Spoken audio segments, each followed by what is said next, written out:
बच्चों, विज्ञान के सेशन में आप लोग का स्वागत है। ऊतक यह हमारा चैप्टर चल रहा है और आज हम लोग बात करने जा रहे हैं जंतु ऊतक के बारे में। इससे पहले हम लोगों ने समझा था पादप ऊतक के बारे में और हमने विभिन्न प्रकार के उनके जो ऊतक थे उनको हमने अच्छी तरीके से डिस्कस कर लिया है। सो बच्चों, जंतु ऊतक, तो जिस प्रकार हमने देखा पौधों में जो कोशिकाएं होती हैं वो मिलकर ऊतक बनाते हैं और ऊतक वो विभिन्न प्रकार के कार्य करते हैं। कोई उनको सपोर्ट देता है, कोई ट्रांसपोर्टेशन में हेल्प करता है, अलग अलग कार्य करते हैं। इस प्रकार जो हम जंतु हैं, जहाँ खाली हम ह्यूमन बीइंग्स ही नहीं, जितने भी जंतु हैं उनमें भी ऊतक पाए जाते हैं। तो ये इसके बारे में डिटेल में समझने के लिए तो हम जैसे जैसे हमारे आगे सेशंस चलेंगे तो जंतु ऊतक को हम और समझते जाएंगे। लेकिन अभी जंतु ऊतक का इंट्रोडक्शन लेने के लिए चैप्टर खोलते हैं और देखते हैं कैसे आपके चैप्टर में इसके बारे में इंट्रोडक्शन दिया गया है। तो टाइम है बुक खोलने का। सो बच्चों, जंतु ऊतक की जब हम बात करते हैं, इसको समझने के लिए आपका बहुत अच्छी एक तरीके से समझाया गया है कि देखिए, हम कोई भी प्राणी हैं तो अभी हम जंतुओं को नहीं छोड़े तो अगर हम अपने को ही देखें तो हम लोग क्या होता है, सांस लेते। और इस प्रकार अगर हम देखें जितने भी जीव हैं, अभी हम पादप को अलग कर दे रहे हैं, पौधों को अलग कर दे रहे हैं, जीव जंतु की अगर बात कर रहे हैं, हर कोई श्वास क्रिया करता है, श्वसन की क्रिया करता है। तो जब हम सांस लेते हैं तब क्या होता है, आप कहेंगे गैस अंदर लेते हैं बाहर छोड़ते हैं, ऑक्सीजन अंदर लेते हैं, कार्बन डाइऑक्साइड बाहर छोड़ते हैं, हवा अंदर लेते हैं और हम अंदर लिए और फिर हमने सांस को, हवा को बाहर करा। तो ये क्रिया चल रही है। लेकिन जब ये क्रिया चल रही है तो क्या आपने यहाँ पे कुछ मूवमेंट अपना देख रहे हैं? क्या हो रहा है? आपका जो छाती, आपकी जो चेस्ट है, वो क्या हो रहा है, वो ऊपर नीचे एक आपको एक गति सी लगती है या नहीं है? अगर आज हमें किसी को देखना है ये जीवित है या नहीं, हम उसका हाथ रखकर हम ये महसूस करते हैं कि उसकी जो श्वसन क्रिया है वो हो रही है या नहीं हो रही है। तो शरीर के ये अंग कैसे गति करते हैं, ये जो हम कर रहे हैं, तो ये हमारा क्या है, त्वचा ही तो है ना। तो ये किस प्रकार गति कर रही है, कैसे गति कर रही है? तो इसके लिए क्या है, अगर हम अपने उनको ध्यान से देखें तो इसके लिए स्पेशल हमारे शरीर में कोशिकाएं हैं, विशेष कोशिकाएं हैं और उन कोशिकाओं को हम कहते हैं पेशीय कोशिकाएं। तो ये आपके बुक में देखिए, यही यहाँ पे समझा रखा है। तो इसके लिए हमारे पास कुछ विशेष कोशिकाएं होती हैं जिन्हें हम पेशीय कोशिकाएं कहते हैं। मस्कुलर अगर हम कहें तो ये मस्कुलर हमारे सेल्स होते हैं। और ये जब कोशिकाएं फैलती या सिकुड़ती हैं तो अंगों में गति होती है। तो जैसे अभी हम जब सांस लेने की क्रिया कर रहे हैं तो हमारी क्या हो रहा है, कुछ पेशियों में संकुचन हो रहा है और या वो फैल रही है, ऐसे गति हो रहा है। बाकी अगर हम देखें रोज का, आज मैं अभी अपना हाथ गति कर रही हूँ, आप देखेंगे आप भी अपने शरीर के विभिन्न पार्टों की गति करते हैं। हम क्या है, गर्दन इधर से उधर मोड़ रहे हैं, हम पैरों से चल रहे हैं, हम इवन अगर है देखिए ऐसे टर्न हो सकते हैं। तो ये सारा क्या हो रहा है, तो ये एक हमारी कोशिकाओं की हेल्प से ही हमारी गति हो रही है। और कोशिका जो है वो फैल रही है और सिकुड़ रही है, तभी गति हो पा रही है। तो देखिए, अगर मैं ऐसे गर्दन मोड़ रही हूँ तो मेरे इस साइड की जो कोशिकाएं हैं वो दब रही हैं और इस टाइप की इस साइड की जो कोशिकाएं हैं वो फैल रही हैं। ऐसी अगर मैं हाथों का अपना देखूं तो मैं जब हाथ को मोड़ रही हूं तो मेरी एक जो इधर की जो हाथ की कोशिकाएं वो सिकुड़ रही हैं और यहाँ जो है ये एक फैलने का कार्य कर रही है। तो ये एक प्रोसेस चलता है कि जब हम कोई एक मूवमेंट हो रहा होता है तो एक साइड की कोशिकाएं हमारी सिकुड़ती हैं और दूसरे साइड की वो फैलती है, तभी हमारा कोई एक मूवमेंट हो पाता है। ऐसी ही जैसे हम जब ऑक्सीजन ले रहे हैं तो दूसरा एक और आपका इसमें इसको समझा रहे हैं कि जैसे जब हम सांस ले रहे हैं तो सांस में हम ऑक्सीजन ले रहे हैं, तो ये ऑक्सीजन कहाँ जा रही है, फेफड़ों में। बिल्कुल ठीक। ये फेफड़ों के में जा रही है, लेकिन फेफड़ों में वो किस प्रकार जा रही है, क्या क्या प्रोसेस हो रहा है? फेफड़ों द्वारा, लंग्स के द्वारा वो अवशोषित हो रही है, वो एब्जॉर्ब हो रही है। क्लियर? सॉरी। और जब वो फेफड़ों, जब हमारा जो ऑक्सीजन है फेफड़ों द्वारा वो एक उसका एब्जॉर्प्शन की क्रिया हो गई है, उसके बाद क्या होता है, वो रक्त के द्वारा शरीर के विभिन्न जो पार्ट्स है उनको उनके पास जाती है। तो अब आप देखिए, तो ये अगर हम देखें ना, तो ये पूरा कहने में बड़ा सिंपल है, लेकिन सच्ची में बहुत कॉम्प्लेक्स प्रोसेस है कि हमने हवा सांस ली, उसमें जब हमने हवा अंदर ली, उसमें ऑक्सीजन का परसेंटेज था, ऑक्सीजन का परसेंटेज जो ऑक्सीजन थी वो हमारे जो लंग्स है, फेफड़े, उसने एब्जॉर्ब करी।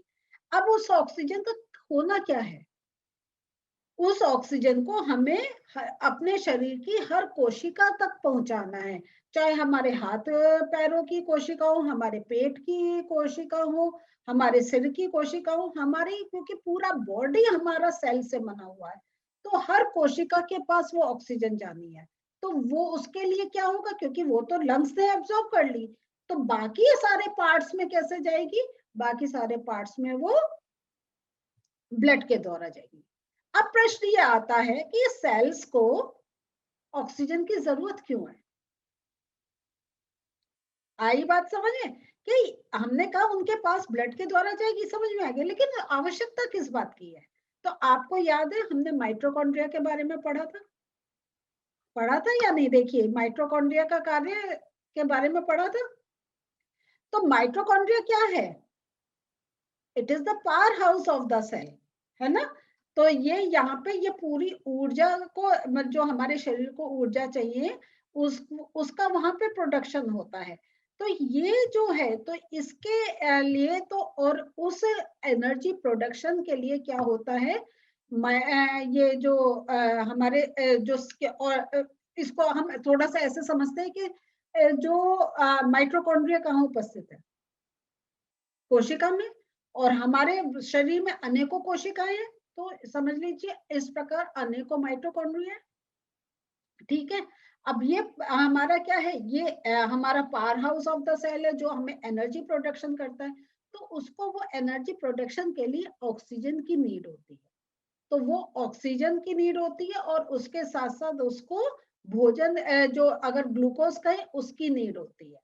तो वो दोनों जब आपस में, ऑक्सीजन और जब ये हमारा ग्लूकोज का आपस में रिएक्शन होता है, उस प्रोसेस में कार्बन डाइऑक्साइड बनती है और हमारा एनर्जी प्रोड्यूस होती है। तो जो कार्बन डाइऑक्साइड बनती है वो हमारे शरीर से निष्कासित हो जाती है, और जो एनर्जी है वो हमारे जो शरीर के विभिन्न अंग कार्य कर रहे हैं उसके लिए उनको जो शक्ति चाहिए, प्लस जो हम एक फिजिकल वर्क कर रहे हैं उसके लिए जो शक्ति चाहिए, वो हम वो वाली एनर्जी यूज करते हैं। तो इस प्रकार क्या होता है कि ये जो ऑक्सीजन का देख रहे हैं कि कैसे हमारा एक शरीर की कुछ कोशिकाएं वो उसका अवशोषण कर रही हैं ऑक्सीजन का, और शरीर की कुछ कोशिकाएं जो हम कहते हैं ब्लड, जिसमें हम और डिटेल में आने वाले सेशंस में पढ़ेंगे, उसमें हमारे रेड ब्लड कार्पस्कल्स होते हैं जो ऑक्सीजन कैरी करते हैं। तो हम देख रहे हैं हर कोशिका अपना एक कार्य कर रही है, कोई एब्जॉर्प्शन का कार्य कर रही है, कोई संवहन का कार्य कर रही है। और इस प्रकार अगर हम देखें तो रक्त खाली ऑक्सीजन को कैरी नहीं करती है, रक्त क्या है, अपने साथ विविध पदार्थों को शरीर में एक स्थान से दूसरे स्थान ले जाने का कार्य करती है। तो उसमें हमारा रक्त में हमारा ऑक्सीजन हो गया, हमारा भोजन हो गया, हमारे हार्मोन्स हो गए। तो इस प्रकार हम देखते हैं कि अगर हम संवहन की बात करें हमारे बॉडी में कैसे हो रहा है, जैसे हमने प्लांट्स में पढ़ा था, जाइलम और फ्लोएम के साथ हमारा संवहन की क्रिया चल रही थी, हमारे बॉडी में संवहन की क्रिया ब्लड के साथ। सो ये हमारा ये जो है, ये जो हमारा रक्त है, ब्लड है, ये सारे जो हमारे इस पदार्थ है, इनको एक अंग से दूसरे अंग ले जाने का कार्य करता है। दूसरी जो इम्पोर्टेंट चीज है, तो रक्त खाली ये नहीं है कि जो हमारे लिए उपयोगी चीजें हैं उन्हीं का संवहन करता है, इवन जो हमारे शरीर में जो अवशिष्ट पदार्थ हैं उनको भी वो सर्कुलेट करता है, क्योंकि जब हमने देखा जब हर सेल में हमारा एनर्जी प्रोडक्शन चल रहा है जिसमें कार्बन डाइऑक्साइड भी प्रोड्यूस हो रही है, तो ब्लड जो है वो कार्बन डाइऑक्साइड को हम कैसे लंग्स तक पहुंचाता है। तो ये वो क्या तो ये एक वेस्ट प्रोडक्ट हो गया। प्लस जब हमारा बॉडी में और सारे मेटाबॉलिक प्रोसेस चल रहे हैं तो उसमें हमारे कितने वेस्ट प्रोडक्ट डिफरेंट टाइप के बन रहे हैं। एक्स्ट्रा हमारे बॉडी में जो सॉल्ट है, वाटर है, और जो हमारा अपचा भोजन है, ये सारे पदार्थ जो हमारे शरीर से निष्कासित होने हैं, तो वो क्या होता है, वो किडनी तक लेकर जाता है। तो जो अवशिष्ट पदार्थ है ब्लड या तो यकृत पे या वृक्क हमारे लंग्स में या हमारे किडनी के तरफ लेकर जाता है, और वो ऑर्गन्स की हेल्प से वो जो हमारे शरीर के लिए नुकसान वाले पदार्थ हैं जो अब हमारे शरीर को नहीं चाहिए, उनका निष्कासन में हेल्प होती है उन पर्टिकुलर ऑर्गन से। तो जैसे किडनी हमारा मूत्र और हमारा जो फीकस है उसका प्रोडक्शन करती है, और जो हमारा लिवर है वो हमारा क्या होता है, कार्बन डाइऑक्साइड को बाहर निकालने में हेल्पफुल होता है। तो ये जो है तो सारे हमारे उपयोगी या शरीर के लिए में जो अवशिष्ट पदार्थ है वो सबका जो एक संवहन है वो हमारा ब्लड के साथ होता है। तो ब्लड भी क्या है, वो एक प्रकार का ऊतक है, और इसको हम लिक्विड कनेक्टिव टिश्यू भी बोलते हैं। तो जिसको जैसा मैंने आपसे कहा था आने वाले सेशंस में जब हम डिटेल में टिश्यूज के ये जंतु ऊतक के और बात करेंगे तब इसको और समझाएंगे। तो रक्त और पेशियां दोनों ही हमारे शरीर में पाए जाने वाले ऊतकों के उदाहरण हैं। ये आप चाहें तो मार्क कर सकते हैं। और इनके कार्य के आधार पर हम विभिन्न प्रकार के जंतु ऊतकों के बारे में हम विचार कर सकते हैं। जैसे कि आपका एपिथेलियमी ऊतक हो गया, संयोजी ऊतक हो गया, पेशीय ऊतक हो गया, तंत्रिका ऊतक हो गया। और रक्त संयोजी ऊतक का एक प्रकार है तथा पेशीय ऊतक का है। तो यहाँ पे आप देखें तो जैसे हमने प्लांट टिश्यूज में देखा, तो ऐसे ही हमें एनिमल टिश्यूज भी हमें विभिन्न प्रकार के पढ़ने को आएंगे। तो वो आने वाले सेशन में हम समझेंगे। तो आज जो हमने बात करी है उसका छोटा सा एक नोट मैं आपको दिखा देती हूँ। तो बच्चों जो आज हमने पढ़ा मैंने आपको बुक में भी मार्क करवाया, लेकिन अगर आप चाहें तो ये पूरा एक कॉन्सेंट्रेटेड है, जो सारे पॉइंट्स काम के एक जगह नोटेड है, तो आप इसको पॉज करके अपने नोट कर सकते हैं। पेशीय कोशिकाओं के फैलने या सिकुड़ने से जंतु के अंगों को गति प्रदान होती है। ऑक्सीजन फेफड़ों के द्वारा अवशोषित की जाती है तथा रक्त के साथ शरीर की सभी कोशिकाओं तक पहुंचाई जाती है। कोशिकाओं में उपस्थित माइटोकॉन्ड्रिया ऑक्सीजन की सहायता से ऊर्जा का निर्माण करते हैं। रक्त विभिन्न पदार्थ जैसे ऑक्सीजन भोजन को सभी कोशिकाओं तक पहुंचाता है तथा शरीर के सभी भागों से अवशिष्ट पदार्थों को एकत्र कर यकृत तथा वृक्क तक उत्सर्जन के लिए पहुंचाता है। तो मतलब लिवर और किडनी तक, ठीक है।